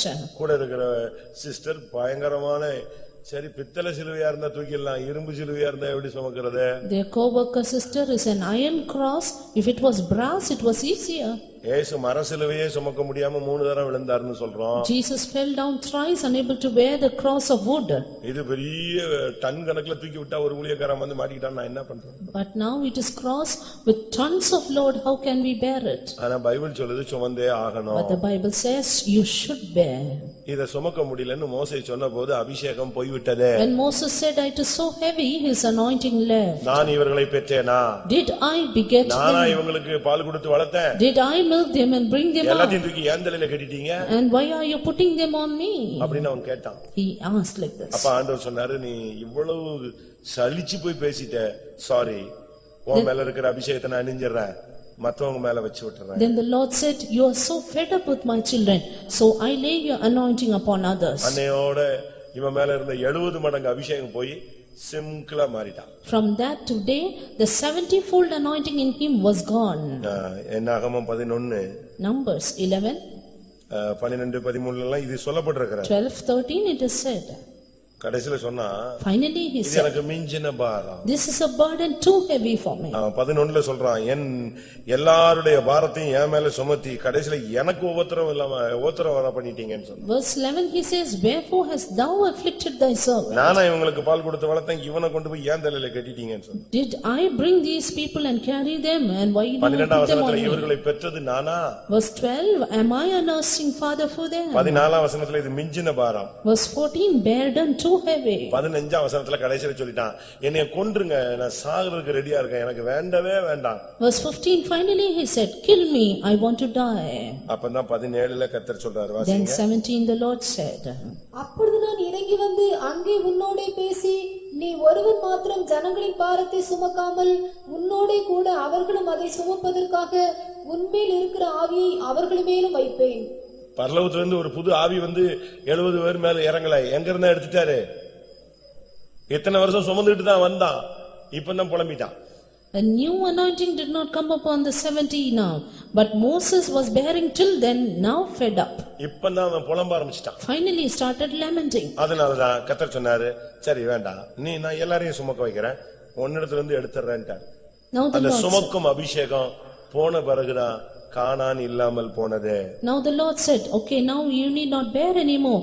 The bearing spirit was given unto the 70 and finally he lost Canaan. ஊழியர்களுக்கு உடன் ஊழியர்களும் சபை விசுவாசிகளும் சிலுவைகள். For the servants of God, co-workers and the believers of the church are bear burdens. என்னடா கடைசில சுத்தி சுத்தி எங்களை வந்து சிலுவைன்னு ஆக்கிட்டாங்க. Finally they come around and come to the cross. உங்க வீட்ல உள்ள பிரச்சனைகளுக்கு நீங்க சொல்லும்போது நாங்க அது எங்க வீட்டு பிரச்சனையா தான் என்ன செய்றோம், எடுத்துக்கிறோம். When you tell the problems of your family, we take it as our own problem. நீங்க என்ன பண்றீங்க, பாஸ்டர்ட்ட சொல்லிட்டேன், அழகா தூங்குறீங்க, இங்க பாஸ்டர் தூக்கம் வராம சுத்திட்டு இருப்பாரு. What do you do? ஐயோ அந்த விசுவாசி சொல்லிட்டு போறானே, இப்ப நைட்டு தூங்காம இருப்பானே, ஆனா நீங்க அருமையா தூங்கி இருப்பீங்க. What do? You tell it to the servants of God, that pastor, and you sleep well. But this pastor will keep on praying, saying the believer is in heart. ஒரு கேர்ள் வந்து எனக்கு சொன்னா, எனக்கு நாளைக்கு மத்தியானம் exam. One girl came and said, I have the exam tomorrow afternoon. சரின்னு சொல்லி ஜெபிச்சு விட்டேன். I prayed and sent them. அவ போயிட்டா. And he went. அடுத்த நாள் நான் மறந்துட்டேன். Next day I forgot. திடீர்னு பாத்தீங்கன்னா ஒரு 3:15க்கு மத்தியானம் எனக்கு ஞாபகம் வந்துருச்சு. Suddenly 3:15 in the afternoon I was reminded. ஐயோ அந்த பொண்ணு எக்ஸாம்னு சொன்னாலே, ஸ்தோத்திரம் ஆண்டவரே, அவள் நல்லபடியா எழுதுறதுக்கு உதவி செய்யுங்க. That girl told me of her exam, Lord grant her the grace to do well. சரி நைட் வந்தா. And she came in the night. இன்னைக்கு எக்ஸாம் என்ன ஆச்சு தெரியுமா? Do you know what happened in my exam? என்னாச்சு? What happened? நான் போனேன். I went. எனக்கு கிடைச்ச சீட் வந்து அப்படியே நேர வெயில் முழுசும் என் மூஞ்சில விழுற மாதிரி ஒரு இடத்தை கொடுத்துட்டாங்க. The seat I got was exactly under the sun. எனக்கு மூடே கெட்டு போச்சு. And I could not, my brain did not work. என்னால கான்சென்ட்ரேஷன் பண்ணி எழுதவே முடியல. Therefore I could not concentrate in my exam. 3:15க்கு திடீர்னு அந்த எக்ஸாமினர் வந்து பார்த்துட்டு, இன்னும் வெயில்ல தான் உட்கார்ந்திருக்கியா, ஐயோ நீ வெங்கிட்டு வான்னு சொல்லி ஒரு இடத்துல போய் உட்கார வச்சாரு. அதுக்கு பிறகு நான் ஃப்ரீயா எக்ஸாம் எழுதினேன். 3:15 the examiner came, asked me to sit in a safer place, and then I wrote the exam. எப்படி இருக்கும்? அப்பதான் நான் யோசிச்சேன், ஓஹோ 3:15 நம்ம time. It is then I thought of the 3:15 in which God reminded me. அந்த கொடுத்து அவளை எழுப்புறதுக்கு இங்க ஒரு prayer. And now here a prayer that God may bring her to a safe seat. அதனால உங்களுடைய பிரச்சனைகள் தான் எங்களுக்கு சிலுவையை தவிர, நீ பண்ற சேட்டை எனக்கு சிலுவையா மாறிட கூடாது. Therefore your problems are our cross, but your naughtiness should not become our cross. நீ ஒரு சாட்சி இல்லாம, தெய்வீகம் இல்லாம, குடும்பங்கள்ல சண்டைய போட்டுட்டு, ஒரு ரோட்ல வம்பிழுத்துக்கிட்டு, சபை பேரை கெடுத்துக்கிட்டு, சத்தியத்தை கெடுத்துக்கிட்டு அப்படி அலைஞ்சேன்னா அது பயங்கரமான சிலுவைதான். If you are moving about with no testimonial life, no exemplary life, and doing various other things, that is simply a very burdensome cross. இதுதான் ஆமோசுக்குள்ள மறைஞ்சிருக்கிற ஒரு பகுதி சத்தியம். This is one part of truth hidden in Amos. இன்னொரு pastor வந்தா இதே Amos அப்படி வேற மாதிரி இன்னொரு 28 பாயிண்ட் பேசலாம். Another pastor may speak another 28 points on this Amos. ஆனா இன்னைக்கு இது போதும்னு விசுவாசிக்கிறேன். But I believe this is enough for today. எல்லாரும் கண்களை மூடுவோம். Let us all close our eyes. ஆண்டவரே, நான் ஒரு சாதாரண மனுஷனா இருந்தேன், என்னை நீ ஆவிக்குரியவனாய் தீர்க்கதரிசியாய் மாற்ற சித்தம் கொண்டீர். Lord, I was an ordinary man, but it was your will to make me a spiritual man. ஆமோஸினுடைய வாழ்க்கைக்காக நம்மை ஒப்புக்கொடுப்போம். Let us surrender for the life of Amos. அவன் தான் சொல்றான், உன் தேவனை சந்திக்க ஆயத்தமாக. He says, prepare to meet your God. உன் தேவனை சந்திக்கும்படி ஆயத்தப்படுனா என்ன அர்த்தம்? What does it mean, prepare to meet your God? நீ பரிசுத்தமா இருந்தா அது உனக்கு அந்த நாள் சந்தோஷம், இல்லாவிட்டால் அந்த நாள் உனக்கு பயங்கர நியாயத்தீர்ப்பு. If you are holy, that day is a rejoicing, or else it will be a great day of judgment. கொஞ்ச நேரம் கண்களை மூடுவோம். Let us close our eyes for some time. 2 நிமிஷம் முழங்கால் போடலாம். 2 minutes on knees. அவன் சொல்றான், நான் ஒரு மேய்ப்பன். He says, I am a herdman. நீங்க ஒரு மேய்ப்பன் ஒத்துக்கொள்றீங்களா? அந்த மேய்ப்பனுடைய ஊழியத்தை நல்லா செய்றீங்களா? Today are you doing the ministry of the shepherd well? நான் ஒரு காட்டத்தி பழங்களை பொறுக்குகிறேன். I was a gatherer of sycamore fruits. நீ உன்னுடைய ஸ்தானத்தை விட்டு இறங்கி வந்து கர்த்தருக்காக நீ தாழ்மையின் கோலத்தை தரித்துக் கொள்ள வேண்டும். Leaving your dignity, you need to come down and take the form of a servant.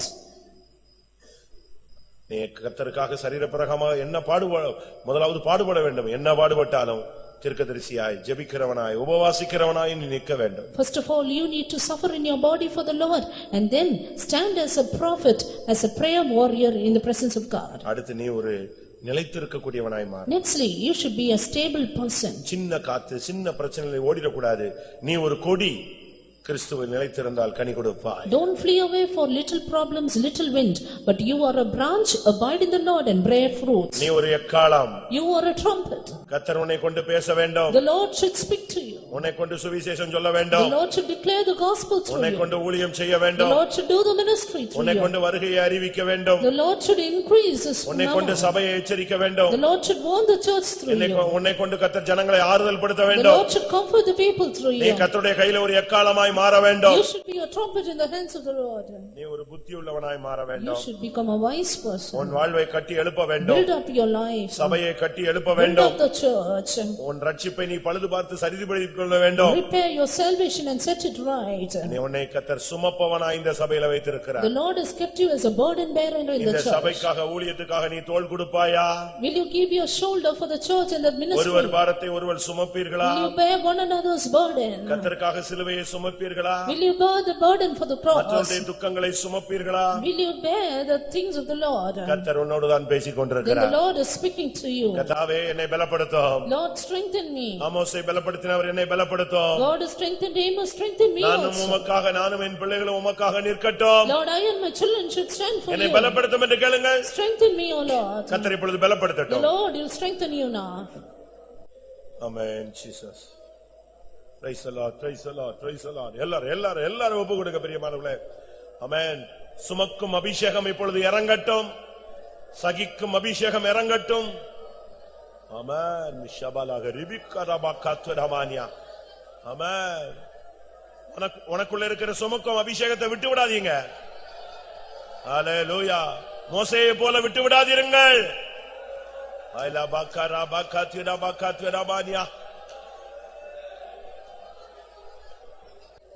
சிலுவையை சுமந்தும்மை பின் செல்லவே இயேசுவே என்னையும் அழைத்தீரே. சிலுவையை சுமந்தும்மை பின் செல்லவே இயேசுவே என்னையும் அழைத்தீரே. கல்வாரி மலையில் ஜீவனை இழந்துமே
கல்வாரி மலை